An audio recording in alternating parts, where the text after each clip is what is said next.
আসলে আমি মনে করি বগুড়াবাসী অনেক ভাগ্যবান। আমাদের যাত্রাটা কিন্তু আমরা বগুড়া দিয়েই শুরু করেছি।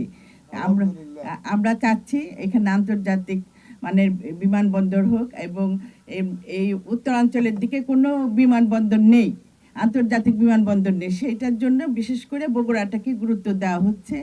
আমরা পাশাপাশি আন্তর্জাতিক বিমানবন্দরের পাশাপাশি আমরা যেটা এখন পরিকল্পনা নিয়েছি যে আমরা একটা ফ্লাইং একাডেমিটা চালাবো, কারণ আমাদের পাইলটের অনেক দরকার।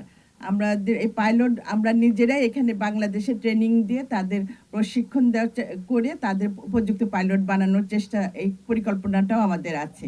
আপনারা দোয়া করবেন।